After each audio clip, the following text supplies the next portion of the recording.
suis allé voir le nouveau film Dark Places, en français Les Lieux Sombres, qui est basé sur un roman de Gillian Flynn qui avait écrit entre autres l'excellent Gone Girl.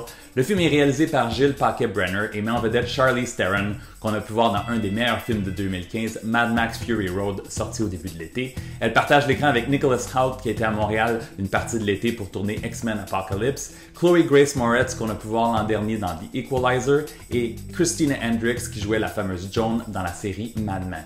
La famille de Libby a été assassinée et c'est son grand frère Ben qui a été reconnu coupable des meurtres. Une tragédie qu'elle a tenté d'oublier, mais là, suite à la pression d'un groupe qui tente d'innocenter Ben, Libby doit revivre ce drame et au fil de son enquête, elle replonge dans ses souvenirs. Go see Ben. It all starts with Ben. What are you talking about? Libby, Ben is innocent. Here comes my little sister after all these years. Go ahead, ask the question. I don't need to ask. I know you killed them. No, I did not. Then why have you never filed for an appeal? Who do you think did it? It's a puzzle with lots of different theories. It's devil worship. Come on, baby! I'm not ready for this. J'ai pas eu la chance de lire Dark Places, mais on me dit que le livre est encore meilleur que Gone Girl, que j'ai adoré.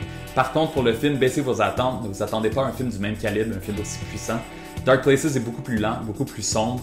Charlize Theron est excellente, même chose pour le reste de la distribution, surtout Christina Hendricks dans un rôle totalement différent de Mad Men. On passe le film entre le présent et une série de flashbacks de la vie familiale de Libby lorsqu'elle était jeune. L'histoire est bien ficelée, on a le droit à une bonne intrigue. On sait déjà que le prochain livre de Gillian Flynn qui sera adapté au cinéma, c'est Sharp Objects. Pour celui-ci, je donne 3 étoiles sur 5 et je vous souhaite bon cinéma. It's time you tell the truth. Sad for you, little girl. You're just as imprisoned as I am.